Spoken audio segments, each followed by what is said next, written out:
кого-то там книжками по голове бьют, кого-то там мучают, кто-то плачет, кто-то воет. Ну, а что я еще могу сказать? Идите нафиг. Идите нафиг, мешок на голову, скотчем заматывали, электрошоком били. У меня вот на ногах пальцы объедены этими крысами. Я знаю человека, который 5 миллионов долларов отдал. А нам нужен вот Тусубеков Рашид Толеутаевич. И я взял и рассказал всю правду о моей работе как раз с командой Кажамжарова. Он просто кровожадный, беспощадный, ну вот в моем понимании маньяк. Вот я мужик, давайте меня грохайте. Зачем дети? Зачем жена? Она при чем? Добрый вечер. Эта история, она буквально из темных глубин нашего недавнего прошлого. Помните тот громкий процесс над черным генералом по фамилии Аманбаев? Это бывший высокопоставленный сотрудник Генпрокуратуры, а также бывший начальник Алматинского Финпола. И сегодня в студии у нас ключевая фигура того процесса. Человек по имени Сергей Ильин. Сегодня он впервые дает такое откровенное интервью. И вы узнаете, в частности, о том, как банда Кожамжарова уже шила дела на таких грандов казахстанской политики, как Имангалитас Магомбетов, Рашид Тусубеков и на многих других, а также о страшных фактах пыток. Внимание на экраны. Я Ильин Сергей Юрьевич, 1 января 1975 года рождения. По большому счету, ну, бизнесмен, да, как и все в те годы занимался, как сказать, ну, насколько вы понимаете, тот бизнес, он всегда был связан с какими-то, да, там, нарушениями закона, да, там, уходами от уплаты налога и всего прочего, да, и так жизнь привела, что, да, занимался обналичиванием денежных средств, помогал другим бизнесменам немножко экономить налоги, ну и сам, потому что своих предприятий немало было, да, и как бы все это заливал в общую там канву, поскольку имеется определенное образование, определенные, да, там какие-то мозги, а, сделал такую схему, которую в принципе по закону доказать было невозможно, что и произошло, да. То есть все наше дело, никто ничего не доказал, потому что если взялись доказывать по закону, то доказали максимум бы неуплату налогов. Никаких там ОПГ, ничего там бы не было даже близко.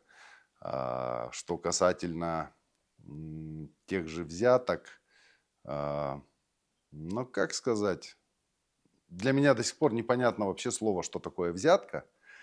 И тогда была не взятка, тогда было так, что если ты хочешь работать, ты должен отмечаться. Причем без разницы, ты работаешь по белому, что-то производишь, чем-то торгуешь, привозишь, там, да все что угодно, но все равно, как только ты поднялся там чуть выше плинтуса, на тебя обратили внимание, ты обязательно должен искать, так скажем, ну, назовем это крыша, да, там, которой ты будешь платить. Причем, если раньше это был принцип одного окна, то есть ты заходишь к одному человеку, да, там раз в месяц что-то там относишь, и все, и про тебя все забыли, и никто тебя не трогает, то в какой-то момент эта система сломалась, а сломалась она как раз вот прям вот так, чтобы сломаться, наверное, начиная с 2011 года, вот с Харговского дела она сломалась, эта схема, и поэтому каждая организация стала отвечать сама за себя, а, при этом еще и очень опасаясь других организаций, да, и вот с этого все и как бы, ну, то есть были разрушены, скажем так, устоявшиеся за там не одно десятилетие правила игры, потому что было так, что соблюдай правила игры, не суй свой нос куда не надо, не лезь ни в какую политику, никого не убивай, не занимайся наркотиками, да, там, не занимайся никакими там мерзостными преступлениями. Все, что касается экономики, ну, все так жили. Потому что по-другому было не выжить, и жили так все. И хочешь, не хочешь, даже работая по белому, ты приходил к тому, что если ты в конце концов до копейки уплатишь все налоги, то ты еще останешься должным почему-то. И чем больше ты платил этих налогов, тем больше к тебе приходило всяких проверок, они тебя мучили, они тебя одолевали, и самим государством была создана такая система, что ты просто вынужден был это делать. даже ты не хочешь, но по-другому никак.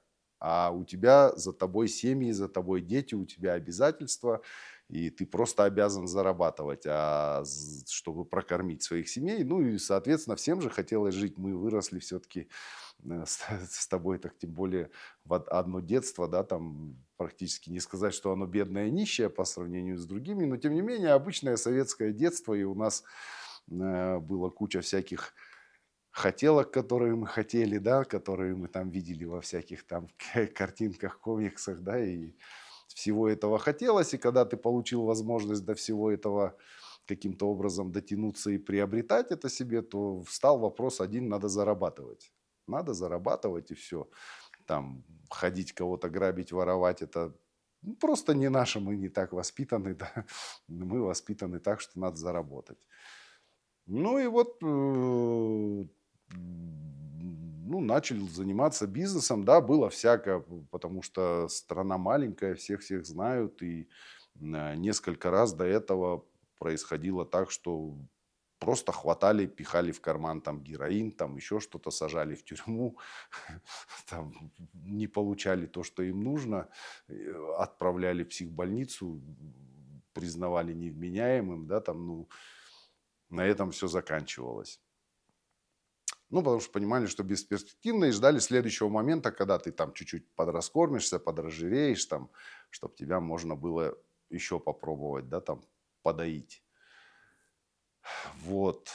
И оказался вот в этой струе, да, да, как и все, как и многие. Возьми любого бизнесмена, там, чуть выше среднего, и у каждого примерно одна и та же история, навряд ли каждый этим поделится, потому что никто не попадал в эту ситуацию. Но произошло следующее со мной, да. История случилась, ну, сам факт произошел 9 февраля 2015 года, хотя этому предшествовало там много-много-много разных событий, вплоть до там всякие преследования, там слежки, наружки, подслушки, засылание ко мне разных делегатов от разных команд, да, работай с нами, работай не с нами, те плохие, мы хорошие, а мы такие, как бы. Я на это на всем говорил: ребят, ну на самом деле мне все равно, я бизнесмен. Вы скажите, кому платить, чтобы меня не трогали. Все, мне надо заниматься работой, мне надо поднимать семью, и просто. А к тому времени, вот я говорю, после 2011 года эта система поломалась, что плати одному человеку, и все, и про тебя все забыли.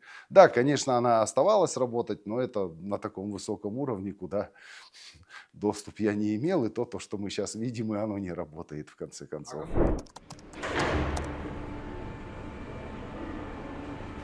Кем я договаривался изначально, я к этому человеку питаю большое уважение как к человеку, и он уже покойный человек, и очень бы не хотелось бы имя называть, но так намекну, это тот же человек, который Кожамжарова из ниоткуда поднял и сделал. Вот. Но вот так вот получилось. И на самом деле, когда все это происходило, когда расформировали финполицию и создали АДГС, начались все вот эти движения, я на самом деле не придавал никакой большой серьезности этому вопросу не придавал по одной простой причине, потому что проходил это много раз, и мне казалось, что это просто у них очередная война за булочку. Кто эту булочку, ну я образно говоря, булочка в их понимании, и кто эту булочку будет кушать. И я просто на это молча смотрел и наблюдал, думаю, ну, когда они там уже между собой поделятся, придет кто-то и мне объявит, что ты теперь вот будешь платить нам. Хотя, я не знаю, можно ли, да, материться там чуть-чуть или что. Ну, у меня есть такая поговорка, что соседский всегда толще. Да, особенно в чужих руках. И поэтому вот у этих ребят сложилось такое впечатление, что я какой-то тут вот в смысле такой вот финансовый монстр, чуть ли там не Аль Капоне нашего казахского разлива. Но на самом деле на тот момент на всех моих компаниях где-то 70% оборотов это был абсолютно белый оборот. Я пытался, ну, все это время ты занимаешься чем, ты зарабатываешь деньги, куда их девать? Ты пытаешься их вкладывать, какие-то производства, какие строить заводы, там строить еще что-то. То есть на момент, когда меня посадили, у меня работало несколько больших предприятий, и на меня трудилось несколько тысяч человек. Причем это было все в депрессивных регионах. И когда они все это сотворили, они просто разрушили эти предприятия, осталась куча людей без работы, а многие заводы просто на металлолом попилили и сдали. Хотя в них вложены там не один десятки миллионов долларов. Вот. И сколько кусал локти, вот я себе вот по локте отгрыз руки, сидя там, что какой же я идиот, зачем я это делал, надо было просто эти деньги собирать, убирать из страны куда-нибудь в нормальную юрисдикцию, причем другим я это делал за деньги. Другим за деньги я делал белые пушистые деньги в любой нормальной юрисдикции, что там Лондон, что Соединенные Штаты, Канада. Я через акции, через биржи, через ценные бумаги все это проводил, там через листинги. И в конце концов, на том конце человек, да, пусть с потерями какими-то, но зато получал деньги, за которые у него никто не спросит. И по сей день эти люди спокойно живут за рубежом, и никто у них не спросит. Да даже если и спросят, там все видно, все белое, все прошло через сводки, котировки, через все прочее, да. Но для себя я почему-то это не сделал. Да? Сапожник без сапог, я идиот, вкладывал деньги в эту страну почему-то, потому что я именно видел будущее своих детей в этой стране. Да? У меня жена казашка джамбульская, соответственно, дети тоже, да, там казахи, они у меня ходили там в казахские школы, в казахские садики, да, там, чтобы знали свою историю, чтобы знали свой народ. А оказалось так, что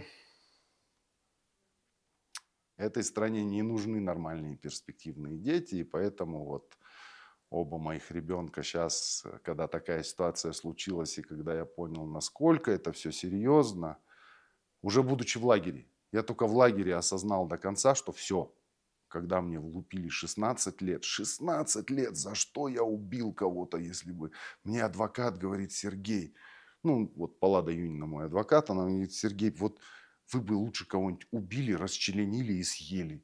Мне было бы гораздо проще вот заниматься, и с большей вероятностью я бы вас как-то вытащила бы там, ну, получили срока поменьше, но вот это все, это уму непостижимо, и вот поэтому я получил 16 лет.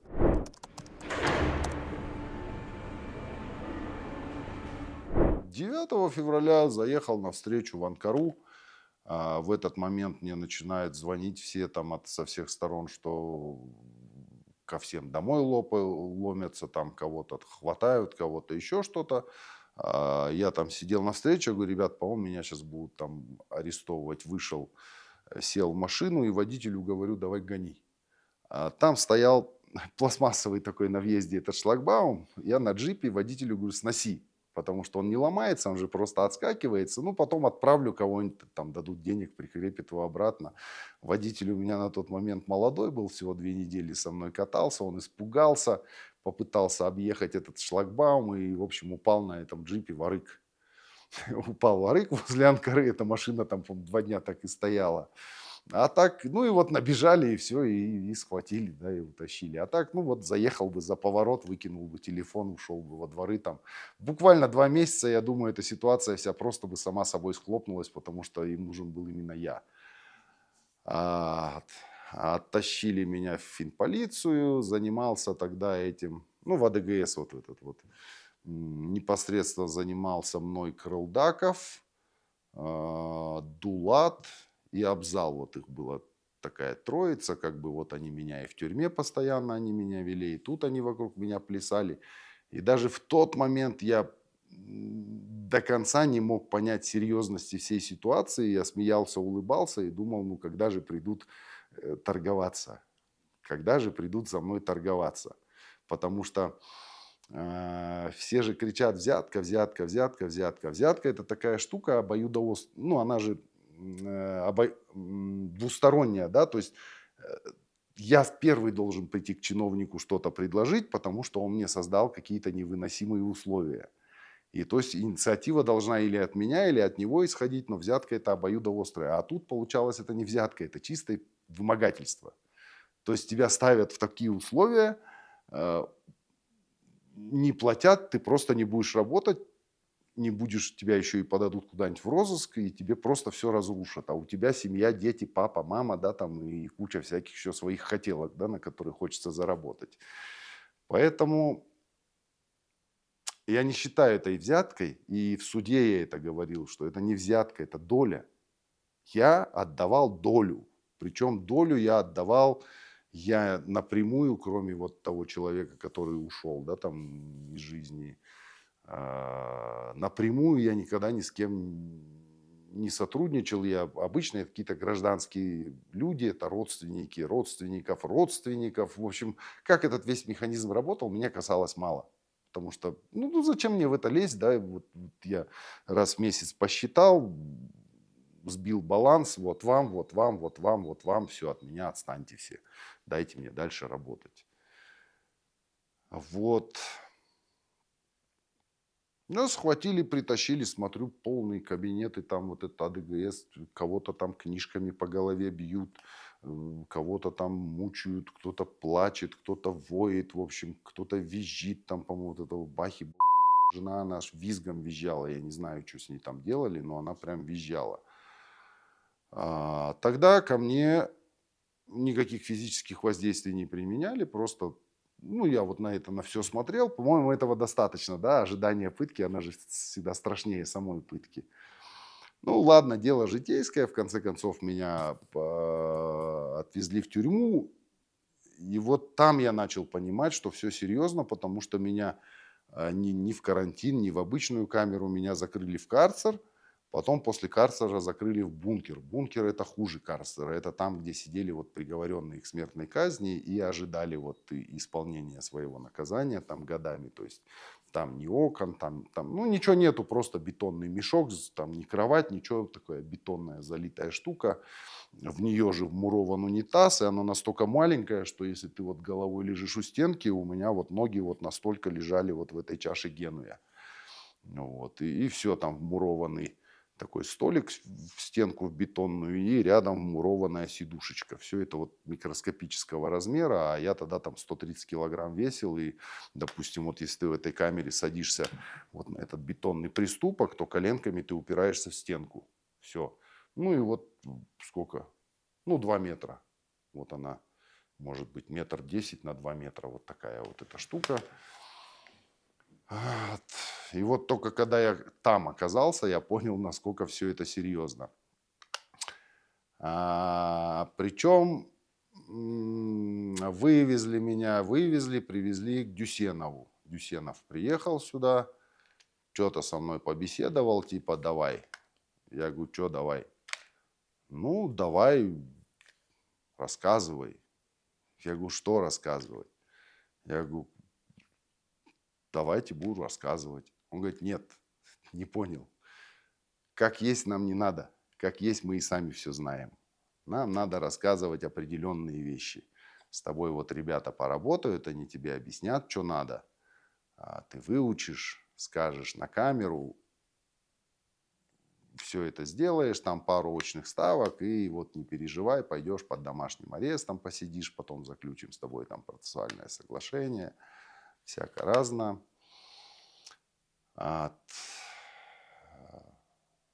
Я сказал, мне надо подумать. Ну, а что я еще могу сказать? Идите нафиг. Идите нафиг, это сразу меня начнут обратно морщить. Тут хоть выгадать, я говорю, надо подумать. Он говорит, ну смотри, больше этого разговора не будет, нам больше от тебя ничего не надо. И все. И с тех пор за 9 месяцев, если вы поднимете моего дела, за 9 месяцев следствия меня ни разу никто даже не допрашивал. Не то, что я отказался от допроса, еще что-то, меня просто не допрашивали. Я просто был не нужен. Я прожил там 4 месяца, вот меня оттуда каждый вечер забирали. Ну вот можно посмотреть, там ребята, кто в это время рядом находился, там бункеры, карцеры, там же все это рядом, еще это все спецпродол, там где вот сидят особо такие, которые с администрацией не дружат, их со всех лагерей сводят туда, и они... Кстати, и выживал-то я благодаря им, они меня там подкармливали, они мне там чем-то там... Ну, в общем, какие-то зэковские такую теплоту проявляли, да. И меня просто мучили. Меня мучили каждый вечер, мне вот мешок на голову скотчем заматывали, электрошоком били, утаскивали туда вот вниз в оперчасть. Там просто дубасили и говорили, что по-любому ты скажешь то, что нужно говорить. Ну вот. И вот я там и выл, и кричал, и вот когда смотанный меня также назад скотчем приносили, вот, ну вот как куклу заматывали скотчем, а там из вот этих септиков, из унитазов, они ж сухие в старой тюрьме, там водяного запора не было. Ну, руководил всем этим там Мадиев, руководил этим всем там Дулат. Он потом, я одно время что-то мониторил, он был замначальником АДГСа Алматинской области. Ну, то есть на нашем деле они все выросли. Крылдаков, когда меня принимал, он был там обычным таким вот, ну, даже по одежде же видно, обычный там какой-то оперок, там еще что-то. А на нашем деле поднялся он до целых там, кем он там в конце стал, департамента спецпрокуроров начальником, да. То есть меня потом с ними жизнь сталкивала много раз. Они меня вывозили сюда, пытались уговорить, чтобы я им помог по другим делам. То есть они меня, осужденного зэка, вывозили с лагеря, привозили вот сюда в городскую прокуратуру, выделяли мне отдельный кабинет с компьютером, и я... Понятно, что я там ничем не занимался, но зато хотя бы ко мне могли сюда приходить дети, друзья. У меня был компьютер с интернетом, они мне там по делам, по которым привозили, притаскивали целые горы там бумаг уголовных дел, которые я изучал. Раз в неделю я участвовал на совещании у Адамова. Он тогда был кто там, зампрокурора, да, города. Вот я раз в неделю под конвоем у него участвовал на совещаниях. И так происходило вот целых 3 месяца, пока как раз не сняли Кожамжарова. Это было до марта 2019 года. И вот как только это произошло, меня буквально в 2 дня увезли в лагерь, и на этом все. Это было дело Гульнары Мусабаевой, Морозов Виктор, и копалось это все под Тасмагамбетова, Каскоммерцбанк, строительство развязок и вот это все. В принципе, то, что я видел из документов, ничего особо там такого не было. Но они, как всегда, пытались натянуть это все на то, что это все хищения там дикие и всякое разное. Да, имелись какие схемы, но это обычные, в смысле, во всем мире это считается обычными бизнес-схемами, которые ведут к тому, что быстрее достичь цели. Все. Никто ни у кого никаких денег не воровал. Но тем не менее, вот, не знаю, почему они решили, что я умнее их, что они меня аж сюда с лагеря привезли. Но 3 месяца хотя бы не в лагере прожил, а здесь покушал там домашней еды, детей посмотрел, там друзья ко мне приходили. Вот, увезли.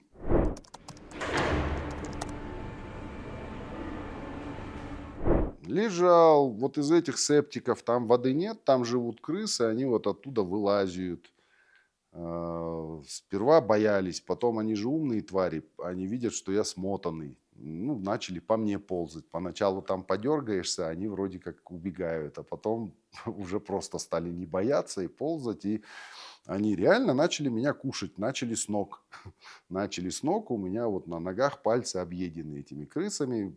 Была экспертиза, мне сделали экспертизу, когда в СИКНБ, вот после ваших публикаций меня перевели в СИКНБ, когда комитетчики увидели, в каком я состоянии, они меня сперва в свою поликлинику отвезли, а потом отвезли официально на экспертизу, которая сняла вот эти все с меня покусы, там у меня ребра были сломаны, я там весь в следах от электрошоков, у меня там, ну, налыс обрился, у меня голова лопнутая была, вот эти резинкой стучат, ну, просто лопается кожа на голове, да, как бы от этого, от всего.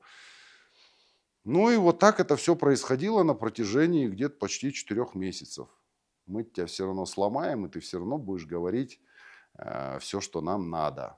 И вот спасся, буквально спасся только мне в карцере, там сидел парень, он по какому-то очень громкому делу сидел, там у него суды присяжных, еще что-то. Он мне говорит: ты почему мучаешься, почему ты молчишь, пиши. Пиши, пиши, обращайся к президенту, обращайся как-то. И, в общем, а мне не давали ручки бумажки, он мне запихал туда ручку бумажку через канализацию, в общем, передал. Я вот это написал, передал Палладе Юнине, адвокату, и вот как-то это вот Адам Бол, да, тогда был, по-моему, вы опубликовали. Примчались ко мне комитетчики, примчались, говорят, вот тут то, что написано, это правда? Я говорю, да, подтвердить можешь? Я говорю, я могу. Тогда давай так, иди в камеру, сейчас вещи собирай, мы сейчас к прокурору, там уже все готово, подписываем по тебе санкцию, и мы тебя в СИКНБ переводим. А тюремным ментам говорят, идите, пусть он собирается, и приводите. Как раз сейчас один из них сидит, по-моему, он тогда был опером, Ринат Ахмеджанов, он был замом на Си-18 в последнее время, а тогда он как раз у нас был опером там. Ну, от возвращения. Но к нему у меня как раз вопросов, ну, таких вот моральных претензий нет. В моих издевательствах, избиениях он не участвовал. Я ему когда-то за это даже руку пожал в тюрьме. Встретились, я ему просто протянул руку. Я говорю, вот, просто за то, что ты в этом не участвовал. Да, со стороны наблюдал, да. Таскали тюремщики к финикам, а били финики. Кто из фиников бил, я их могу по голосам опознать. И где-то могу, вот краем глаза могу, потому что я в мешке на голове был. Но по голосам я их прекрасно, я их тогда и опознавал. Возбудили уголовное дело, меня признали потерпевшим. Ко мне даже приводили этого начальника следственного изолятора Тайбекова, все один на на очные ставки. Вот этих. Их всех ко мне приводили, меня признали потерпевшим. Вручили мне официально эту бумажку, что я потерпевший. Но потом это все благополучно растворилось, рассосалось неизвестно где, и где это дело по сей день, я не знаю. Но наверняка там никто ничего никуда не пропадает, тем более это СИКНБ, и эти бумажки поднять вообще заинтересованным лицам не вопрос. Потому что я давал там подтвержденные показания, и зэков привозили ко мне, которые говорят, да, мы видели, как его таскали, да, мы видели, как его били. Но в итоге они добились постановлением суда, чтобы у меня было одиночное содержание. И я, по сути, все 2,5 года просидел в одиночках. Только в одиночках. 2,5 года одиночек. Я впервые увидел вот кучу людей. Это когда меня перевезли в лагерь в карантин. После приговора? Да, после приговора вот дали вот эти вот 16 лет, все вступило в законную силу, привезли на 71-ю, там в лагере режим, всех бьют, всех там забивают, там каждый карантин обязательно вылазит труп. А я просто сижу на земле, они орут, кричат, а я улыбаюсь, потому что я на солнышко смотрю, потому что люди вокруг, потому что с кем-то можно хоть поговорить, да даже со злым ментом он на тебя орет, а ты с ним разговариваешь, улыбаешься, а от того, что улыбаешься, он еще больше злится. Вот, и вот так происходило. Несколько раз меня за это время вывозили. Я начал давать показания, создали следственную группу межведомственную, руководителем поставили Атевова. Он тогда был спецпрокурором, а сейчас он, по-моему, зампрокурора Астаны. Ерлан, по-моему, и звали. И в комитетчики входили в эту группу. Нормальный парень, по-моему, Кинжигарин там был такой. Вот он реально болел за свое дело, видно было. А по Атеву я понял, что у него задача просто замылить это все дело. Потому что я им прямо адресно сказал, поднимайте вот эти дела, поднимайте вот эти, поднимайте вот эти, поднимайте вот эти дела, и я вам объясню, что там где было. Они все эти дела подняли. И вместо того, чтобы заниматься расследованием в отношении должностных лиц, кто эти дела закрыл, еще и проредил, еще и уничтожил оттуда целую кучу документов. Нет, он начал восстанавливать все эти документы и начал кошмарить, как всегда, бизнесменов. Как всегда, бизнесменов, коммерсантов. Ну, я же сейчас вышел, я же со многими пообщался, да, и ему выделили вот здесь в городской прокуратуре целый спортзал. И вот эти дела, на которые я показал, вот до потолка был заложен целый спортзал. И он не занимался никакими коррупционными вопросами в виде там госчиновникам, кому что платилось. Хотя все было подтвержденно. Ко мне привозили на очные ставки там бывших вот этих чиновников, которые уже сидели даже в лагерях, там начальники налоговых там областей там и всяко разно. И вместо занимания этим он просто занимался тем, что он кошмарил бизнесменов. И, ну понимаете, да, что это такое? Это коммерческое дело такое. Не знаю, сколько на этом кто заработал, но заработали не слабо, потому что, общаясь сейчас с людьми, это же Ну, страна маленькая, все друг друга знаем, и каждый же подходит и говорит, ты знаешь, сколько я тогда отдал? Я вот столько отдал, я там 2 миллиона долларов отдал, я миллион долларов отдал, я там 500 штук отдал, я 300 штук отдал. Они от оборота смотрели, и от оборота там, я знаю человека, который 5 миллионов долларов отдал. Они хотели, они мне говорили, я говорю, я буду говорить как есть, я согласен. Давайте, включайте камеры, включайте ручки, бумажки берите, я как есть, я буду рассказывать. Они говорят, как надо, как есть. Мы и так прекрасно все знаем, и даже лучше, чем ты знаем. Нам так не надо. Нам надо, как нам надо. Я говорю, а что вам надо? А нам нужен вот Тусубеков Рашид Толеутаевич, такая знакомая личность. Я говорю, ну, в смысле, слышал, но видеть не видел. Где он, где я, мы никогда не пересекались. Вот, нам нужен вот Аманбаев, нам нужен тот, нам нужен этот, да, как бы я говорю, ребят, ну, это же оговаривать? Да. А ты что, сомневаешься, что ли? Сейчас мы тебе на бумажке напишем, пойди в камеру, у тебя мозги хорошие, там, что тебе надо, вискарика, мы тебе вискарика принесем, посиди, вот, выпей, поизучай спокойно, потом на камеру дашь эти показания. Я точно знаю, вы можете спросить, вот, кстати, у этих Ахмеджанова, что под Тусубековых уже были готовы отдельные камеры, уже заряженные, уже все на старушке. Только мои показания и Аманбаева должны были быть. Ну, моих, в принципе, было бы достаточно. Но вместо этого, когда меня привезли в СИКНБ, и я взял и рассказал всю правду о моей работе как раз с командой Кажамжарова. Я рассказал о работе. Ну, на самом деле, если так посмотреть, комфортнее, чем с его командой, мне работать было не... Ну, никто так не работал, потому что это был как раз принцип одного окна, который еще остался после там Рахата Алиева, да, там как бы и вот и Сарыбай Султановича, вот тогда работал принцип одного окна, он уже тогда начал рушиться, потому что Кажамжаров, конечно, не та фигура, которая, ну, могла это все вот так вот. Он просто кровожадный, беспощадный, ну, вот в моем понимании маньяк. Ну, маньяк, потому что там, где можно это сделать мягко и аккуратно, он зачем-то предпочитал мучить, пытать, издеваться и, скорее всего, получал удовольствие, иначе это ничем не объяснишь.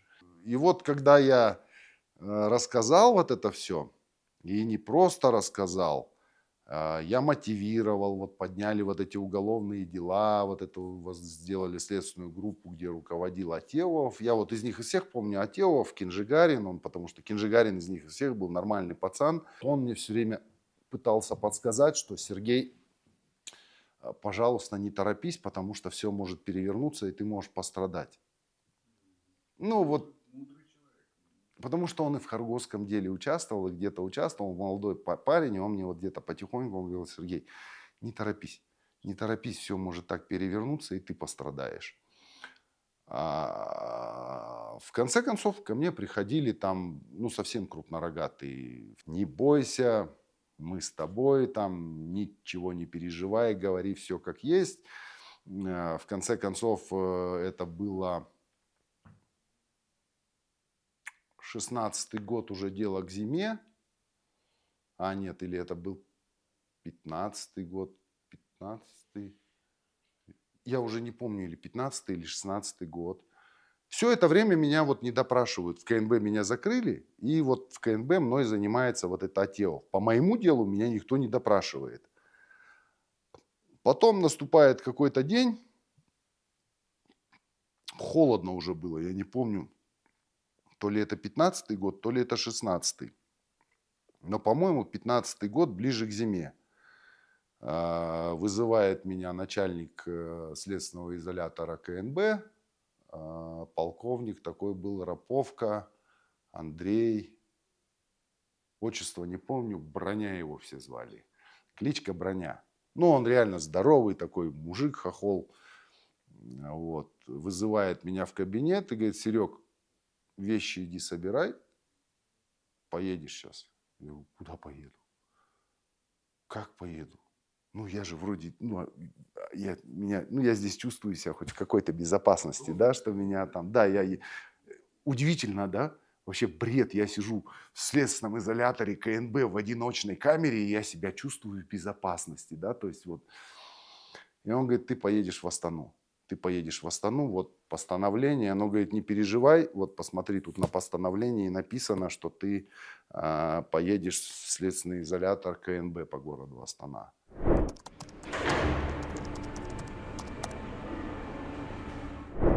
Причем работало это все вот так. Они все были в одной команде. И мой Рахметов, и Атеов. И все это была одна курочка. Я не знаю, кто ими руководил. В этом эпизоде было названо несколько фамилий, и мы посчитали необходимым кое-что уточнить.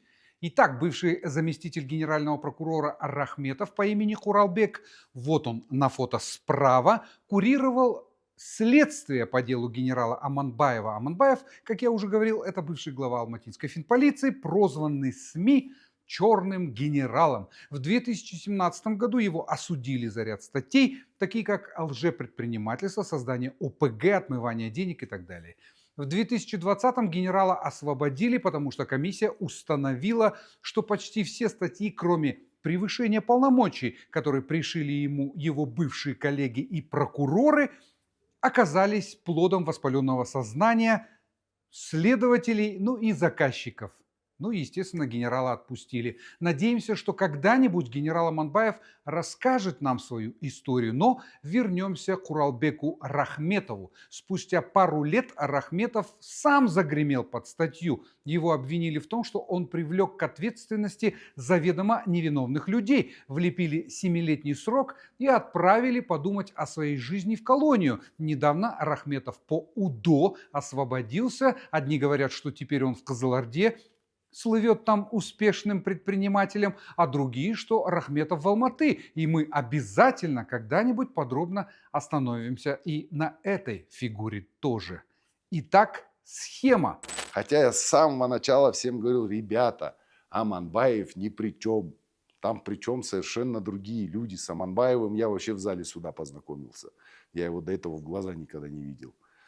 Там абсолютно другие расклады, и я четко знаю, кто получал. Ну, я же давал деньги. И я же примерно представляю, кому я давал деньги и за что я их давал. И это были не взятки, это именно были доли, потому что я отдавал проценты с оборота. Именно с оборота я каждый раз, каждый месяц я предоставлял выписку с банка и к этой выписке прикладывал деньги. Что вот считайте сами. Причем ему был по барабану. Это оборот обнальный, не обнальный. То есть, там, допустим, вот прошло через мои компании там 100 тенге. Из этих 100 тенге обнальные всего 30 тенге. Остальные 70 это настоящий, в смысле, бизнес. То есть где-то там куплены трубы мною в Челябинске. Я там забрал субподряд у ТО Акмарал. Они были генподрядчиками. Я у них забрал субподряд и строил нефтепровод Жанаузень Житыбай Актау. Я его построил, я его сдал. Он стоит, по сей день работает. Но он откуда взялся? Я трубы покупал в Челябинске, там кабеля покупал на Павлодарском заводе, да, там кабельном. Это обналы разве? Нет.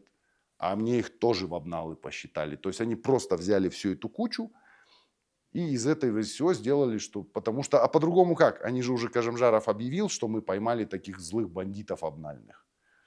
Теперь как доказывать? Основное доказательство любого экономического дела – это экономическая экспертиза. Я вам могу предоставить, оно все это есть в деле. Рахметов отдает на экономическую экспертизу наше дело, там порядка 80 с чем-то компаний.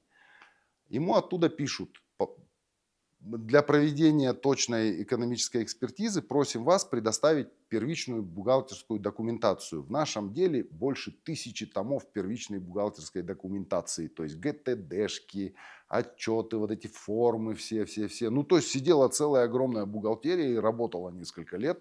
И платили налоги, и не просто налоги, миллиардные налоги платили.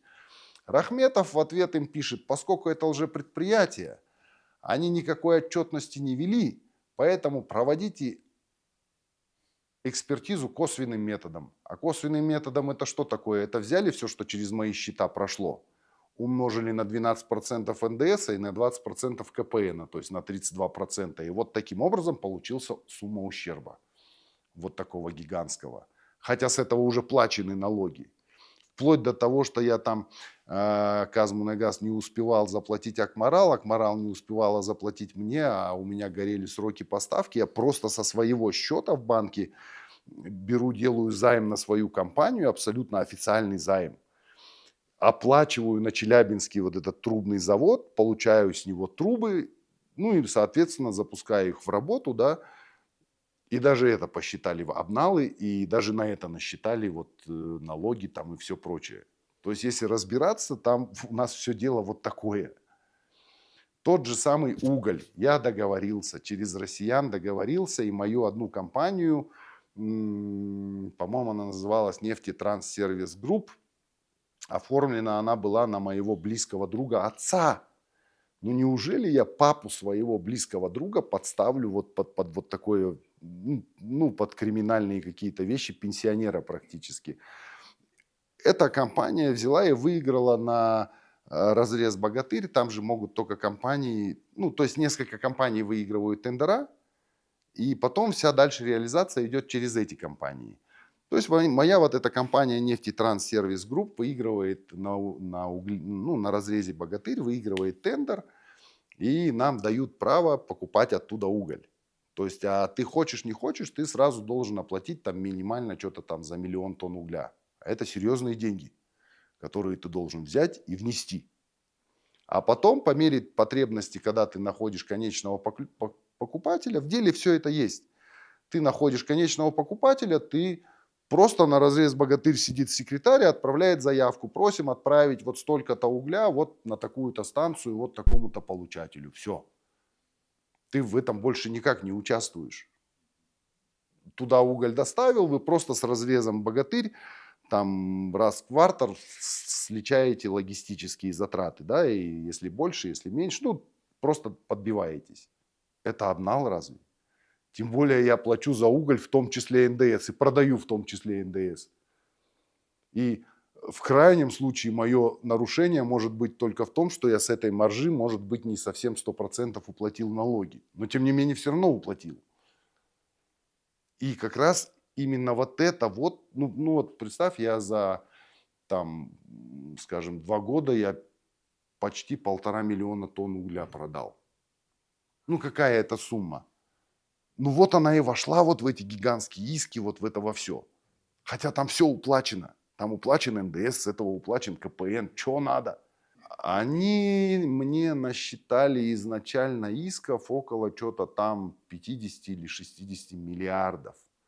В конце концов, ну они просто взяли все, что... Ну вот через меня прошло 150 миллиардов, они умножили на 32%, вот тебе получилось 50 миллиардов. И никто не озадачился доказательством того, что это в смысле. Я в суде пытался это доказать. Причем суд у нас, ну все-таки Бог есть, да, тот, кто нас судил, его тоже уже там черви-то съели в земле. Этот, как же его, Киншелик, Кинесович, такой злой судья был, который поставили руководить экономическим делом судью, который, ну не знаю, ну Баранов он может посчитать может, а вот в смысле разобраться в экономике с трудом. И вот как только начался коронавирус, он в первых же рядах умер. Вот. Хотя я ему говорил, вы будьте прокляты, потому что то, что вы делаете, посмотрите на этих бедолаг, посмотрите на водителей, на вот этих, посмотрите на этих несчастных, которые бухгалтера, вот эти секретарши. Они при чем здесь? Они сидели, выполняли свою работу, причем за это получали абсолютно белую зарплату, с которой платились все налоги, они получали пенсионные. Они откуда знают, что там происходит, что я делаю? Они выполняют свою ежедневную работу, перекладывают бумажки, куда-то пишут, куда-то звонят. За что вы их сажаете-то? А сажали для антуража и громкости дела, да.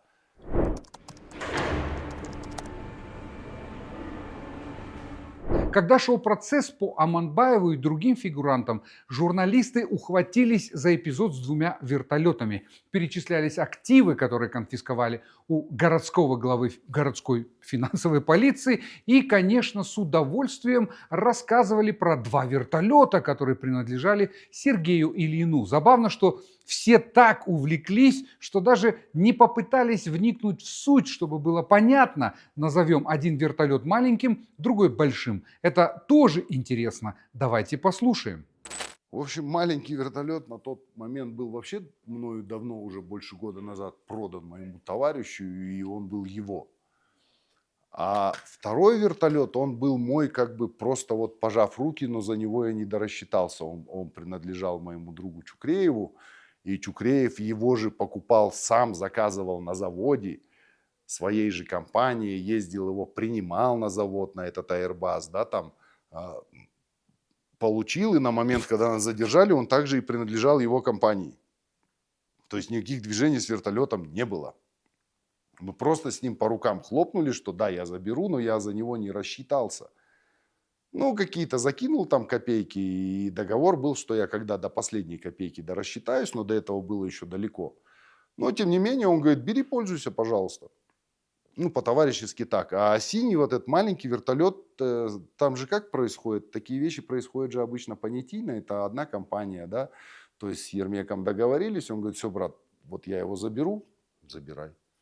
Все, я с тобой рассчитался, рассчитался. Все, мой вертолет. Вот при пацанах сказал, твой вертолет, руки пожали, все, он твой. Но он не переоформлялся, потому что этот вертолет изначально он был Турлыханова, старшего, Кайрата. Потом он стал, ну, нашего с тобой тоже одноклассника Ербола Сыдыкова. А потом Ербол Сыдыков отдал его мне. Но при этом все это время этот вертолет был оформлен на пилота. И он не переоформлялся с этого пилота много-много лет. Ну, так удобнее, потому что он ходит, он что-то где-то. И на тот момент все прекрасно знали, что это был уже не мой вертолет, потому что мы всей большой толпой сели и обмыли приобретение Ермеком, да, вертолета себе. Да, как он новый, он 92-го года выпуск. Ну да, ну что человек, да, мы были больны на эту малую авиацию и старались как можно больше народу в нее втянуть, потому что это классно. В любой стране, где есть малая авиация, значит, там живет. Это же и бизнес, и орошение полей, и лесоохрана, и все что угодно. Нет, они все это выдушили. И вот забрали чужой вертолет, забрали у Ермека и забрали у Чукреева вот этот красный еврокоптер вертолет. И по сути, ну вот как мне сейчас людям, я общаюсь, я дружу, понятно, все понимают эти ситуации, но все равно мне неудобно смотреть в глаза людям, из-за которых отобрали, из-за меня у них отобрали на миллионы долларов ихнего имущества. Это же не машина какая-то. И причем, ладно бы отобрали, и они бы летали. Нет, они их законсервировали, думая, что это как Мерседес, что я потом приду, ему помою на мойке, сяду, кнопочку нажму и полечу. А все это делалось под Нурика Масимова. Все это делалось под Нурика Масимова, потому что, когда все это закончилось, Павлодарский ДВД забрал эти вертолеты за бесплатно себе. Вот. А он тогда был начальник. Да, так точно. И по сей день этот синий вертолет стоит там. Но когда они, даже не понимая, что это авиация, а не машины, они этот синий вертолет порталом вот так взяли, погрузили на ЖД-платформу, прикрутили какими-то веревками и увезли его в Павлодар. Все, после этого его можно только как памятник где-нибудь поставить на постамент. И ни одна компания не даст допуски на его полеты. Красный стоит здесь раздолбанный в ангаре, и за столько лет сейчас намного дешевле пойти и купить новее вертолет в летающем состоянии, чем вот из этой помойки сделать летучий. Хотя он новый был вертолет, новый, идеальный, красивый Airbus. Просто угробили. Вот, пожалуйста, вам, да, там нормальное расходование средств. И тем не менее, сейчас даже вот там Ермек бегает, просит. Ермек бегает, просит, там как-то пишет в прокуратуру, ну, пожалуйста, верните вот эти вертолеты в госимущество, мы их заберем, мы хоть какие-то запчасти с них там куда-то применим, потому что самое главное что? Самое главное от этих вертолетов бумажки. Там на каждую гайку идет свой формуляр. И без этого формуляра эта гайка, она просто, ну, ее на велосипед можно прикрутить, и все, она ничем не отличается без этого формуляра. А формуляры все у меня лежат. Поэтому его даже на запчасти, на гайки, на какие-то невозможно без этих формуляров продать. Вот и все. И он просит, верните, я его выкуплю с торгов там по какой-то остаточной стоимости. Я ему говорю: Ерма, я тебе отдам документы, ради бога, делай, что хочешь. Ну хоть там 100-200 тысяч долларов оттуда можно вытащить хотя бы вот этими гайками, какими-то железками, запчастями. Ну, там категория цифр, что вот Белт, он двухлопастной вертолет, вот казалось бы, две палки. Обычные две лопасти палки, они в Америке стоят 120 тысяч долларов, вот эти две палки. Вот. А они на нем стояли новые, я их поменял буквально там, вот когда Ерми передавал, я поменял, буквально вот месяц им было, я отдал Ерми. И также точно там все было новое. И государство наше от своей жадности, от всего просто на несколько миллионов долларов превратило в дрова вот те вещи, которые могли не просто летать, они могли приносить пользу, они могли там санавиация, там еще что-то, еще что-то. То же самое и с заводами.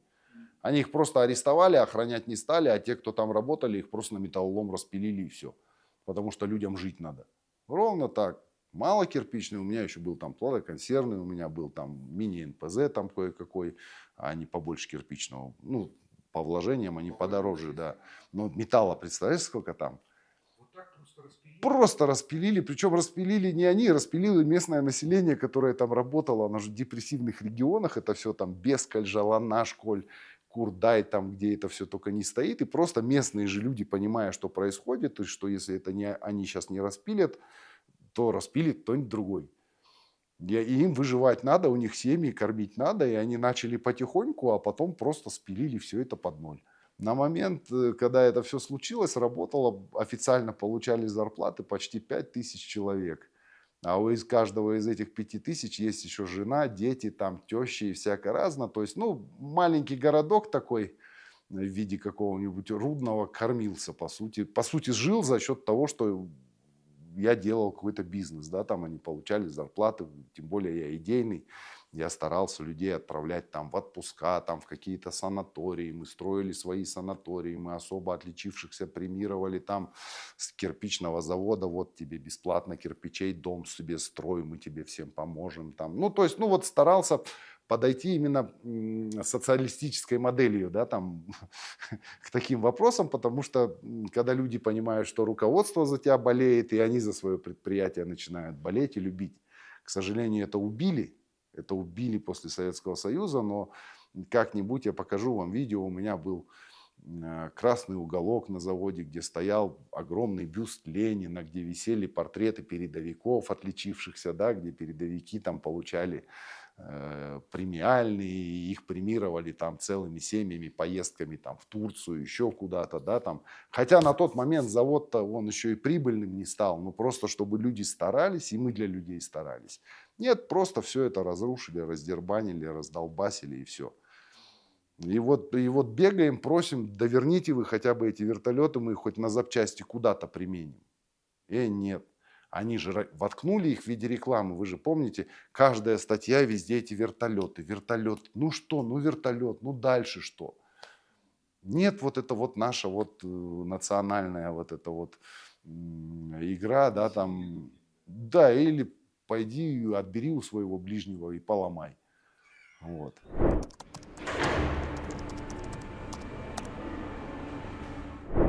Ну, собрался, выхожу. Стоит АДГСная машина, АДГСный конвой, те же Дулат, Абзал, Крылдаков, все те же самые. Сажают меня в эту машину, везут меня в аэропорт, сажают меня в скатовский самолет, привозят меня. Причем какие-то у них спецоперации. Они меня прятали. Мы когда прилетели, они меня... с первого раза мы не долетели до Астаны. Мы долетели до Астаны. Они меня прятали в ВИПах, там где-то в каких-то кабинетах прятали. Потом в 11 вечера усадили, а обратно в Алмату увезли в самолете. На следующий раз, где-то через несколько дней опять такая же ситуация. Они меня по Астане катали, возили какими-то кругами, возили. В конце концов, я оказался в Кексель в кабинете.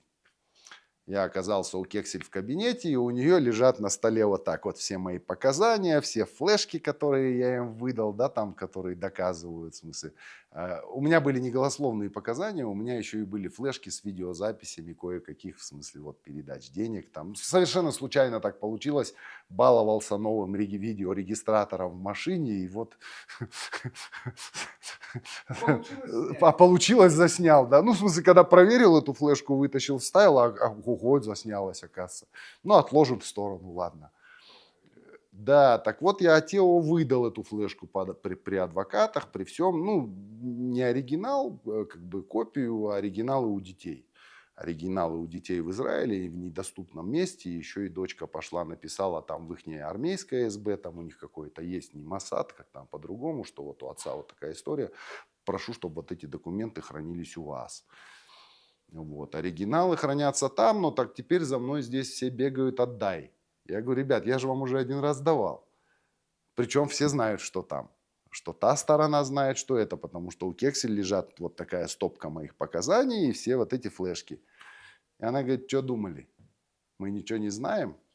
Смотрите, читайте, ознакомливайтесь. Вы говорите, ну я вот так полистал, да, я, даже оригиналы с моими росписями. Тебя сдали? Меня комитетчики сдали. И это произошло в момент, когда Масимов пришел. Короче, вот пришел Масимов, и буквально в течение года меня слили.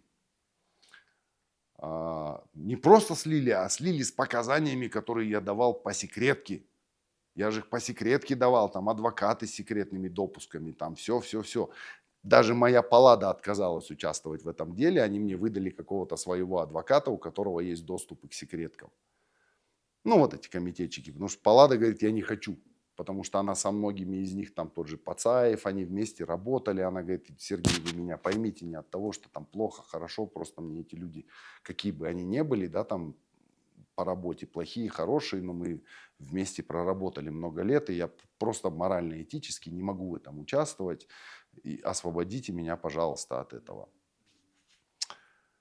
Вот. То есть кто-то это сделал. И думаю, надо задавать вопрос. Я у Кексель в кабинете вместо СИКНБ по городу Астана. И я так понимаю, что вести меня в КНБ по городу Астана никто не собирается. Потому что меня могут похитить. И я прожил так, 21 день я там прожил. Я мылся в спортзале. У них там в АДГСе Кексель меня водила в ихнюю столовую на обед. Они меня там держали где-то до 11 вечера, чтобы тюрьма закрылась. Потом в 11 вечера они меня ехали, сдавали в обычную тюрьму вот эту. Оформляли, что я через эту тюрьму еду транзитом в СИКНБ. И где-то 5:30 утра из этой тюрьмы забирали и обратно Кексель в кабинет привозили. Ну, чтобы меня не успел никто нигде перехватить. То есть я приезжал в тюрьму, только вот успевал там подремать, и меня обратно увозили в АДГС. Не пускали ко мне адвокатов. У меня была адвокатом, одна была у меня Дина Ураловна, тоже знакомый, да, известный персонаж. Вторая у меня была Паллада. Третий у меня был... Короче, у меня их штук 5 было адвокатов. Ну, друзья нанимали, допустим, ту же Палладу Юнину, мне ее вот очень благодарен. С тех пор еще не виделись, как бы. Ну, потому что самому в таком положении не очень хочется там с кучей людей общаться, но Палладу Юнину уговорил заниматься мной Маргулан Сисимбаев. Она вообще его адвокат, и вот он ее упросил, чтобы она взялась за мое дело, а она мне в конце концов как мама оказалась. То есть вот меня приведут избитого там, плачу, покусанный, погрызанный, вот в угол положат, я сидеть не мог, она на меня смотрит и плачет. И тоже сделать ничего не мог. А что сделаешь? Пиши, кричи, куда угодно, без разницы. Вот вы публиковали это все, только к тому, что становилось все еще хуже, ничего не приводило. Вот, и таким образом меня Кексель возили 5 раз. 5 раз туда заходил Татубаев в кабинет, туда заходил Перов в кабинет, вот они все там, ну что он? Она говорит, ну что, вот. Ну, первые несколько дней я просто вот так капюшон на голову одевал, вот на стол вот так ложился и просто сидел. Просто сидел, потом говорил, хочу кушать. Ну, она меня брала за руку, ушла в столовую. Ну, без конвоя, без наручников, просто по АДГС ушли в столовую. Она меня там кормила, приводила, потом говорю, хочу мыться. Они бегали там, покупали мне мочалки, мыло там всякие. Я внизу в спортзале мылся там. Вот. Ну, один раз там соизволила, там, в смысле, я с ней там чуть позаигрывал, она соизволила детей ко мне пустить. Я хоть там полдня с детками со своими просидел, провел.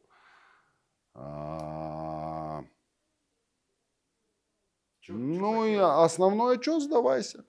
Основное, что сдавайся. Давай вот что надо, говори, наговаривай. Единственное, что я... в этот момент у них был рычаг давления на меня очень мощный.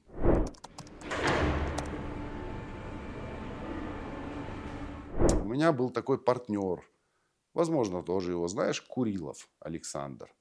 Он занимается, вот у него сейчас на Розыбакиева Джандосова салон, вот эти электромашины всякие, там всякое разное. Он и до этого всегда занимался машинами, но был моим партнером и в этом, потому что в одиночку заниматься этим очень трудно. У него лежали на черный день, так скажем, вот как раз на такой мои денежки в районе там 3,5 миллионов долларов. Я через адвоката, через Палладу написал записку жене, пусть Индира идет к Саше и берет у него там по 50 штук, чтобы оплачивать вот этим бедным там водителям, там, ну вот бедолагам адвокатов. Вместо этого Курилов записывает ее на телефон, идет в эту следственную группу и пишет на нее заявление, что она путем угроз там чего-то вымогает из него деньги. Они тут же хватают мою жену, тащат ее на санкцию в суд. Рахметов отправляет Решетова, еще каких-то ублюдков вот сюда, 56-ю школу. Они хватают моих детей, грузят их там в какой-то там микроавтобусик, снимают все это на камеры, как мои дети орут, кричат, визжат. Ну, представляешь, детей, сыну 9 лет, дочке 11 лет. Какие-то дядьки с тетками прибегают в школу, из классов их за шиворот вытаскивают и запихивают вот чуть ли не в автозак, вот в такой белый. И везут их сдавать в детприемник, потому что маму уже сейчас повезут в тюрьму, арестуют. И все это снимают на видео, и потом все это показывают мне. Во, видишь, что происходит? Сдавайся. Сдавайся, дальше будет хуже, дальше займемся раковым папой и стареньким мамой. Ну, папа так и добили, папа так и умер, не пережил. Вот. Сейчас мне, трудно.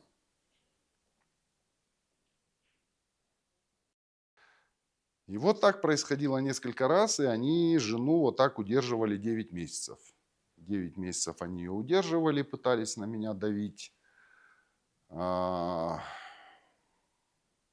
Не смог я со своей совестью договориться. Не смог. Просто не смог. Просто вот этому Татубаю, вот этот Кексель, говорю, вот убейте меня. Вот я мужик. Вы же с меня спрашиваете. Вот я мужик, давайте меня грохайте. Зачем дети? Зачем жена? Она при чем? Она баба. Обычная баба, она ни в чем не участвовала, просто жена. Вот так продолжалось до практически... В общем, пока суды не кончились, все это продолжалось, потому что они боялись, что я в суде открою рот. И они мне прям в суде ко мне подходили, и Крылдаков, и это, только открой рот. Только открой рот. Только открой рот, Индира не выйдет никогда, а детей мы сейчас придумаем их в какую-нибудь приемную семью, там сдадим куда-нибудь, уедут в какую-нибудь Мумбу-Юмбу, поверь, у нас есть на это все возможности. И я поэтому просто рот закрыл и молчал. Насколько мог, что-то говорил в суде, в рамках того, чтобы не перешагнуть вот эту красную черту, не назвать там имен. Но априори я в суде практически что хотел сказать, но я сказал всем, и всем было понятно, все хлопали там, все это самое, но мало кто знал про эту ситуацию, что у меня жена в заложниках. Потом, когда Рахметова сажали, я выступал в суде по Рахметову, я ему вот это все рассказываю про пытки. Я говорю, прошу вас, ваша честь, Когда я это все рассказал, даже прокуроры встали, начали хлопать. Ну, про Рахметова его ж судили-то как раз за пытки, за фальсификации. Я и рассказал, как он фальсифицировал наше дело. Но только это тогда нас, оказывается, не касалось. Это касалось остальных там 50. К нам вдогонку уже еще 50 фигурантов там было. Говорил и попросил после всех вот этих моих показаний, я говорю, прошу вас, меня, моих детей и мою жену признать потерпевшей в связи с этим, потому что уголовное дело-то закрыли. И закрыли за отсутствием состава преступления. Не то что состава, за отсутствием события преступления. Вот так. Самого преступления Не было, потому что она просто пошла и бедная там баба просила у моего друга, Сашу, у тебя же лежат его деньги, дай 50 штук на адвокатов. Как она могла ему угрожать? Но 9 месяцев она просидела под уголовным делом, под домашними арестами, под всеми ограничениями, под всем. Это ли не повод для возбуждения уголовного дела? Вот. Я не знаю, я думаю, Курилов эти деньги благополучно поделил вот с Рахметовым, с Махатовым. Ну ладно, не в этом дело. Как бы я попросил, чтобы признали потерпевшими мою семью, возбудили дело и давайте это расследовать. Ну, понятное дело, было отказано. Я, Мусин, Аманбаев и Данияр Канафин. Мы пытаемся с судьей что-то там грызться. И он нам всем говорит, Ильин, там, Мусин, ты, встаньте. Встали. Ну, встали. Вы что мне хотите сказать? Чтобы я это дело рассматривал по УПК? Канафин, у него аж вот такие глаза. Он говорит, ваша честь, а как же, это же наш основной документ, по которому мы должны все делать. Тут все четко написано, мы и просим вас, давайте по УПК рассматривать. Видеозаписи же этого всего есть. Он встает и говорит, значит так, я вам скажу сразу, по УПК не будет.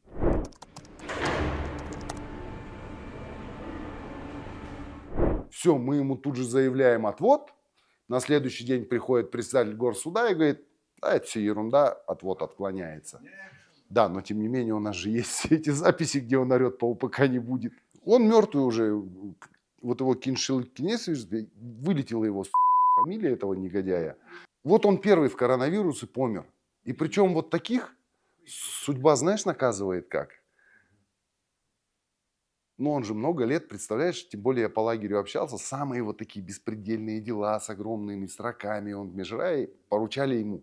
Ну, где нет доказательств нормальных, где просто надо вот ляп-тяп-гап, 25 лет иди. Вот все такие дела, все рассматривал он. И за это же он же нормально это самое. И вот жизнь обратной стороной оборачивается. Он на себя ничего не оформлял. Он жил в орбите, в обычной квартирке, у него там дочечка. А все у него оформлено на каких-то там кокешек, братишек, племяшек, там еще кого-то, еще кого-то. Ну, в общем, в итоге его дочь у моего товарища секретарши работает. Ну, это тоже, чтобы остальным как-то было.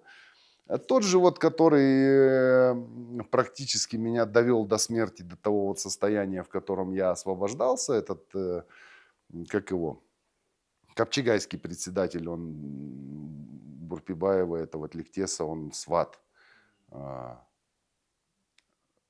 Жаик.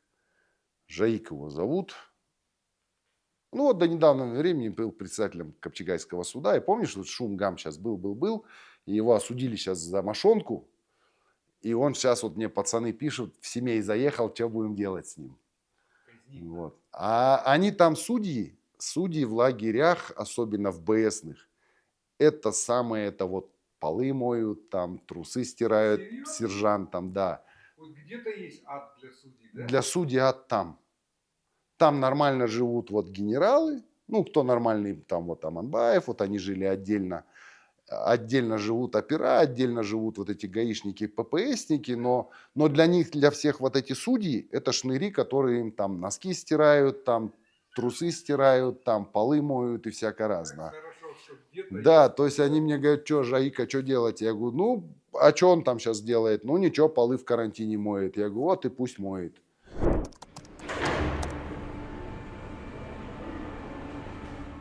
какая-то сволочь, или они сами, я не знаю, почему они меня считают каким-то там сверхгением, причем во всех областях, и в медицине в том числе. И что вот эту всю свою болячку, ну, рак, вот это все, это я сам симулировал. Симулировал, и причем симулировал так, что это показывает даже там в НИИ онкологии на ПЭТ-КТ, это где с радиацией все это делается. Это показывает ФГДС, где мне вот засовывают. Это показывает биопсия, где у меня берут кусочки. Они, кстати, по сей день хранятся, эти кусочки, их 5 лет хранят. Ну вот биоматериалы, их можно достать с холодильника, они в лабораториях хранятся 5 лет. Причем в Алма-Ате всего 5 лабораторий, где делают гистологию. И мне заставили во всех 5 лабораториях эту гисту сдавать. И все равно они были уверены, что я притворяюсь, даже когда у меня метастазы в печени. Мне уже желудок удалили. У меня начались метастазы в печень. И все равно они считают, что я притворяюсь. Они меня с лагеря похищали несколько раз. Один раз меня похитили, увезли в Талдыкурган. Привезли, сидит там целый консилиум, там человек 15 врачей. Ну, причем врачам-то чего-то там рассказали, и они на меня смотрят, как на врага народа, что они сейчас будут доказывать, какой я здесь симулянт офигенный. А когда я с ними сажусь, у них есть какие-то, ну, то, что менты им дали бумажки, а еще у меня с собой чемодан моих бумажек, которые, вот, ну, которые я ментам и не сдавал, которые больничные там всякие. Я им на стол и этот чемодан выкладываю, раздеваюсь, я говорю, знаете, смотрите. Вот они буквально 10 минут, они говорят, а что вы его нам привезли-то? Ну как, что вот надо, чтобы вы написали, что он тут симулирует? Они говорят, вы что, идиот, он умирает.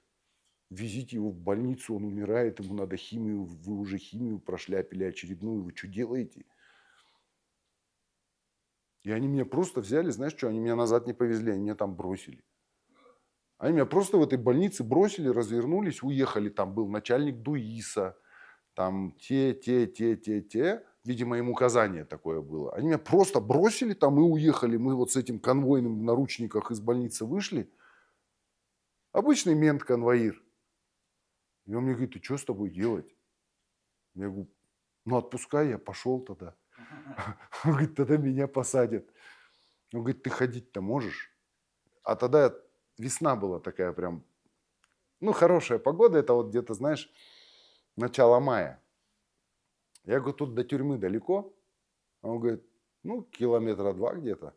Я говорю, пойдем пешком дойдем? Он говорит, и пойдем. И мы с ним вот через Талдыкурган 2 километра пешком до этого прошли. Ну, я хоть подышал, хоть на людей посмотрел, хоть как-то что-то. Закрыли меня в Талдыкурган, на спецпродол опять в одиночку. Прибежал хозяин с зампорором.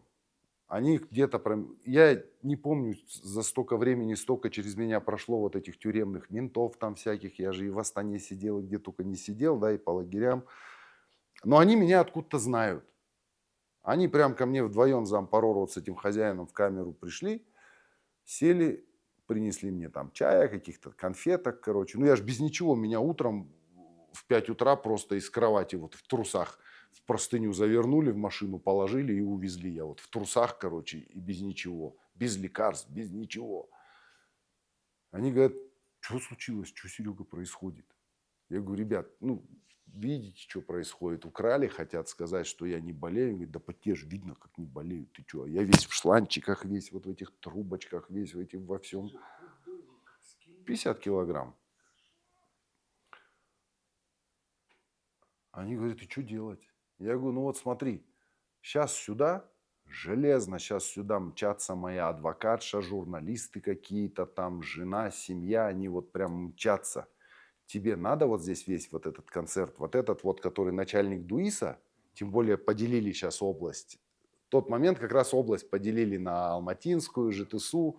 Я говорю, тот куда-нибудь отскочит в ЖТСУ, ты останешься в Алматинске и застрянешь ты. Он думал. Он говорит, в общем так, ночью через Уштобе будет проезжать на Алмату Ваганзак. Он где-то там часа в 3 будет проезжать, я тебя подсажу туда. Я тебя подсажу, вали, короче, а там что хочешь делать, так устроит. Я говорю, вы мне одежду хоть какую-то найдите. Я в трусах. Я просто в трусах. и в футболке, и в тапочках, обычных сланцах. Он вот насколько человек, он нагрузил мне каких-то яблок, где-то набрал, каких-то конфет, каких-то, ну где-то, может, по зэкам собрал, не знаю. Ну прям целый пакет мне вот этой фигни вручил. И действительно меня ночью посадили там в машину, отвезли из Талдыкургана в Оштобе. Там буквально на 5 минут останавливается вот этот Столыпин, там открыли двери, меня туда запихали, а там как раз начальник караула, который нас в суды здесь водил, Начкар Дауренчик.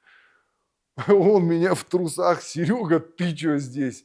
Я говорю: да, вот такая фигня. Он говорит: все, там, ну, в нормальный меня. Он говорит: давай я тебя ну, к старикам посажу, которые, в смысле, ну, не шебутные. А тут этот. И я его попросил, я говорю: Даурен, мои могут же, ты не знают, что меня везут в Алмату, ты же моей адвокатше помнишь телефон? Он говорит: на ручку бумажку напиши. Я ему написал адвоката телефон, я говорю: до Алматы когда едете, там сдашь смену, позвони ей, что я вот в Алмате уже. И вот приехали там где-то к обеду в Алмату, привозят в Алмату, там как раз он уже зам парором, вот этот Ринат Ахмеджанов, который сейчас сам же и сидит тоже.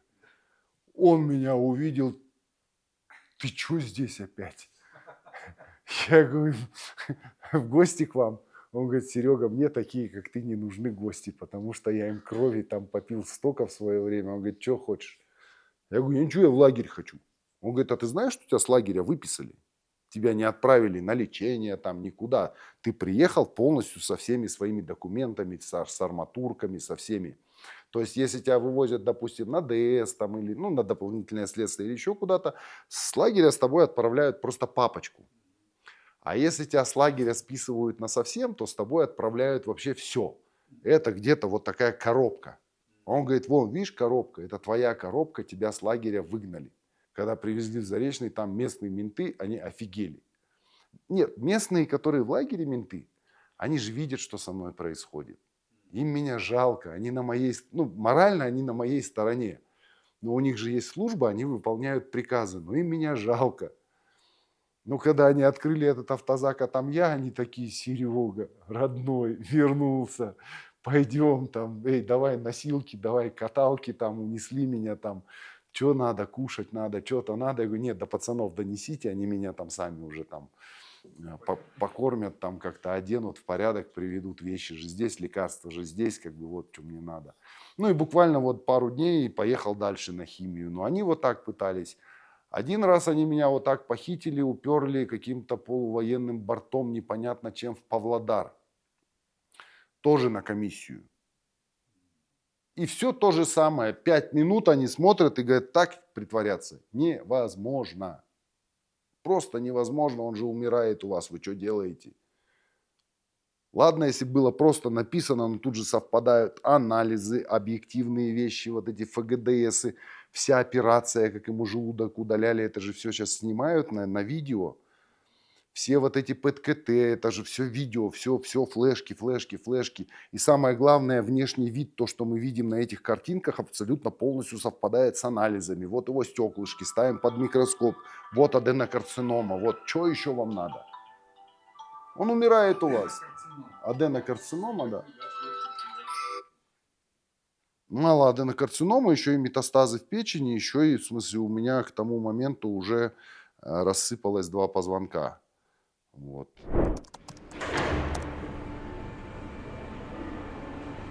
15-й год. 99-я.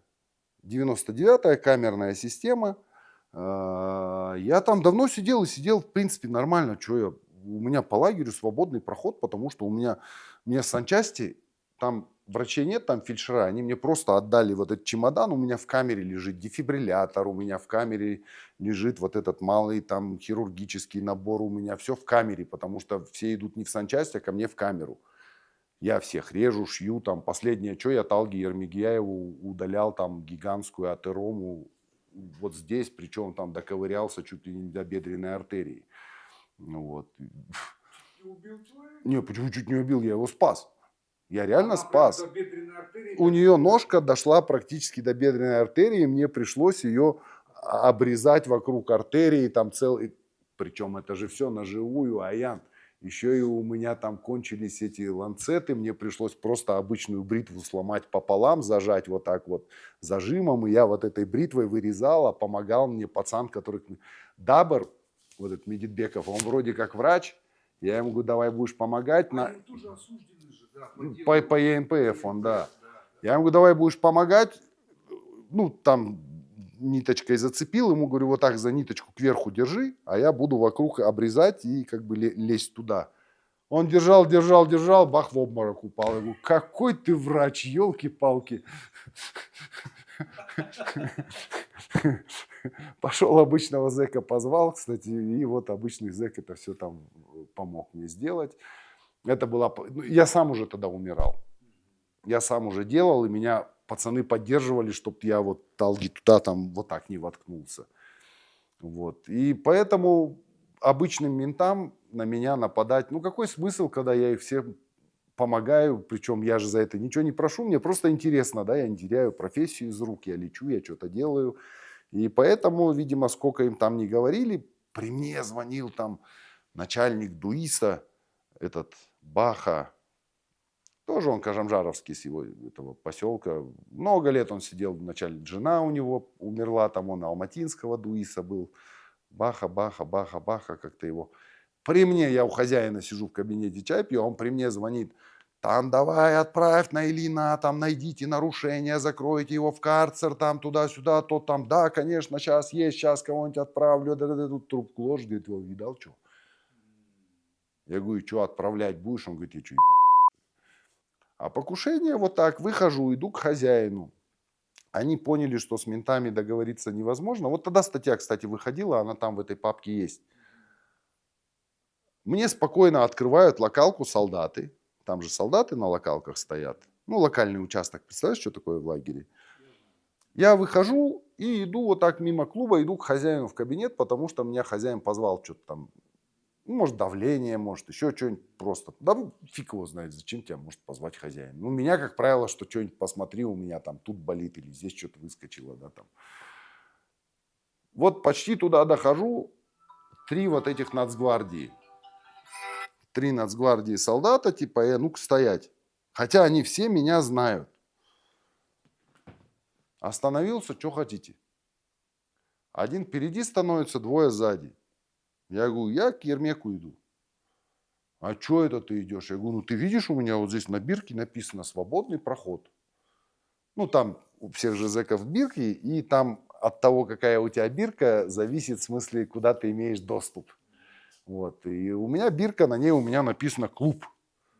И если на бирке написано «Клуб», значит, ты можешь циркулировать по территории всего лагеря, да, поскольку ты, ну, как бы числишься в клубе, и мало ли по каким делам ты идешь каких-нибудь артистов там отлавливать с других бараков, там еще что-то. Я говорю, я к Ереме иду, к хозяину.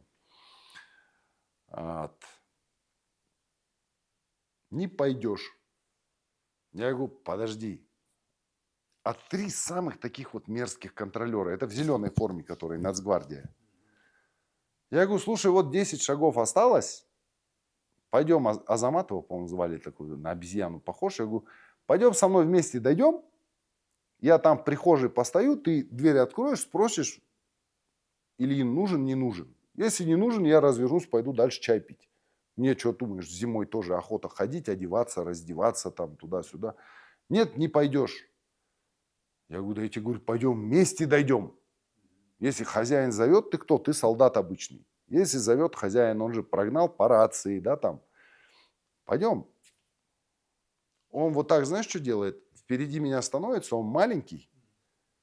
Вот так меня берет за бушлат, дергает, а те 2 стоят сзади, и, видимо, они подумали, что я на него напасть, что ли, хотел. И они втроем, как на меня, навалились.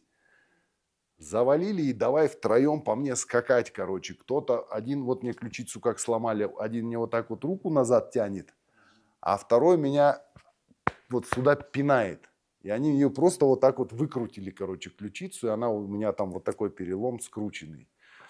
Ну, просто выломали и все ключицу. И мне повезло, они бы и забили меня, потому что они по мне там прыгали очень основательно. Суженно шел отряд соседний. И вот эти зэки растащили. Зэки там 100 человек с ужина шли, вот это все увидели, а я там для всех дядя Серега. Вы что, дядю Серегу убиваете? И, в общем, всех в разные стороны растащили. И все разбежались, никого нету, ни этих ментов, ну, ни этих солдат, никого. Я на асфальте лежу, с меня кровь там течет, все. И меня в больницу не везли. Ну, здесь башку мне там пробили чуть-чуть. Есть фотографии, по-моему. Башку пробили, колено повредили, там еще что-то. Ну, это мелочи. Главное, ключицу сломали. 3 дня меня в больницу не увезли. 3 дня меня в больницу не везли, пока Талга. Талга пришел, говорит, ты сидишь. Я говорю, ну, жду, сейчас загниет, так подольше в больнице полежу. В смысле, оно когда там загноится, опухнет, там всякое разное. Говорит, гонишь, что ли, Серега? Ну, тебе жить надо, у тебя же дети. И Талга все это взял, сфотографировал и моей адвокатше отправил, в смысле, вот эти фотографии, где я вот с поломанной ключицей совсем. И вот тогда они забегали. И получается, я в больницу попал на операцию только на 4-й день. Ну и опять соответствующие возбудили уголовное дело, меня признали потерпевшим, ну, ясен перец, ну, нифига себе, тут уже это такие травмы, это тяжкие. И забегали вокруг меня все, и начальники ДУИСа меня чуть ли там не в попу целуют, и со Астаны прилетел там целый теннис Жан, этот, который сейчас был КУИСом, председатель, теннис целый прилетел. Он, кстати, теннис нормальный мужик. Что про него не говорили, что он там мразь, мерзость, я с ним довольно долго пообщался, он нормальный мужик. Ну, по жизни. Женибеков у него фамилия, да, теннис Жан. Он говорит, Серег, ну сам пойми, ты в какую историю влез, теперь что ты хочешь. Ну, ты получаешь последствия твоей истории. Поэтому, ну, того, что я вот про Кажамжарова начал говорить, там, про то, про то, про то, про то. Нет. Ну, как случайность, меня знает весь лагерь, со мной контролеры бегают за руку, здороваются, дядя Сережа меня зовут, там, неосужденный такой-то, а все меня просто дядя Сережа называют. Потому что он завтра сам заболеет, он к кому пойдет? А если он мне нагадит, его начальник заболеет, я начальнику скажу, пошел, потому что он тот ишак, вот он пусть тебя и лечит, если он такой умный. Потому что он у меня там пачку сигарет украл или еще что-нибудь. И все, и поэтому этот ишак ко мне на пушечный выстрел подойти боится, потому что завтра его начальник лечиться не сможет.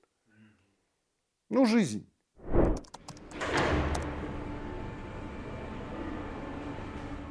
И вот так Сергей Ильин, как говорят, в местах не столь отдаленных, кругом-бегом оттарабанил 8,5 лет. Освободился 1,5 года назад по УДО, что на самом деле полноценной свободой назвать трудно. И то ли из-за трусости наших властей, то ли из-за нежелания признавать, что превратили здорового мужика фактически в инвалида, списать по состоянию здоровья Ильина не решились. И если бы не статья журналиста ресурса Орда КЗ о том, что Ильин находится практически в предсмертном состоянии и не может получить врачебную помощь, то промедление врачей для Сергея совершенно определенно закончилось бы трагически. После выхода статьи Сергея срочно доставили в реанимационное отделение. После этого меня вообще из больницы выгнали в лагерь умирать. И они вот эту в Орде, вот эту статью просто опубликовали. Вот без копейки. Они меня спасли. Я уже на тот момент ничего не помню, потому что я уже пребывал вот это вот раковая интоксикация, это галлюцинации, короче. Да там описано это все. То есть я уже не соображаю ничего. Это уже мне пацаны рассказывают, что утром статья вышла, в обед примчались все эти прокуроры, там Копчегайский областной, пригнали реанимацию, там загрузили тебя в реанимацию, увезли тебя в реанимацию, и вот я там лежал, умирал, и меня из этой реанимации апелляция освободила. То есть, да, они начали шевелиться, назначать СМК, но, видимо, с врачами разговаривают, и врачи говорят, мы не успеем. Мы не успеем, он умрет раньше. А еще же тут психосоматика, понимаешь, я сам не хотел выздоравливать. Ну вот на тот момент я уже настолько замучился, что я думал бы быстрее. Ну, в смысле, просто заебало, хватит, не хочу. И да и освободили меня как, никто же не знал, они это тоже в тайне провели все. И в какое-то утро меня в памперсе, вот, ну, в реанимации ты же в памперсе лежишь и все, и больше ничего. Вот меня в памперсе, в каких-то обосранных тапках вывели на это крыльцо Копчегайской больницы, сняли наручники, вручили какую-то бумажку и ушли. А я ни сидеть, ни стоять не могу, у меня же спина сломанная. Я просто, хорошо, 6 сентября еще тепло, я вот на эти ступеньки лег, свернулся, лежу вот так на солнышко, смотрю и не могу осознать, что я на свободе. При этом на мне висит этот дурацкий УДО. Я не могу уехать никуда, ни в санаторий, я не могу никуда. Они еще кошмарят этих бедных ментов, ну, которые меня должны проверять. Им самим они видят, что со мной. Они тоже говорят, за что они нас. Видно же, что вы больной человек, давайте мы подадим, чтобы вас актировали по здоровью. Нет руководства, прокуратура против, там, Ауганбаев, короче, только попробуйте, я вас еще посажу. То есть я все 1,5 года занимался только восстановлением здоровья. А чем еще?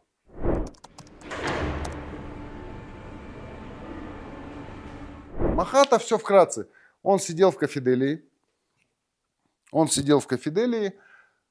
Рахметов ему из нашего дела носил туда документы. У Конторских все это есть задокументировано, вот у этого парня, который он мне показывал все это. Который в группе АТО был, как я его назвал? Вот. Ну, вы поняли, про кого говорю. Да. Он сидел в Кафеделии, Рахатов ему туда носил из нашего дела бумажки, он оттуда выписывал, созванивался с бизнесменами, кто по этому делу проходит, и сидел их чехлил в Кафеделии. Махатов доил это в пользу, ну, понятное дело, с Рахметовым делился и Дюсенов. Потому что Дюсенов в нашем деле с самого начала. Вот когда меня задержали, на 3-й день меня с тюрьмы уже привезли Дюсенову в кабинет. Я показывал очные ставки, я показывал этот кабинет, повел, где я сидел, где Дюсенов сидел, где то, где сё. 10 лет я жил местью. Самый мой сладкий сон был, я закрывал глаза, и вот что бы вокруг ни творилось в лагере, я засыпал под мысли, как вот у меня вот примерно такому, только к стоматологическому креслу привязан Дюсенов и Кожамжаров. И я, используя все свои медицинские знания в этом области, вот, причиняю им как можно больше боли, но сдохнуть я им не даю. Потому что тоже врач, и потому что я буду в них жизнь поддерживать максимально, сколько возможно, долго, чтобы они меня умоляли, чтобы я их отпустил. И я вот под этот сон засыпал, там, скажем, там, ну, практически 10 лет. А сейчас у меня новая жизнь, у меня есть любовь, у меня есть, да, там, в смысле, какие-то планы, у меня дети, да, там. Понимаете, какая сейчас бредовая ситуация? Я вот до сих пор не могу осознать этот бред.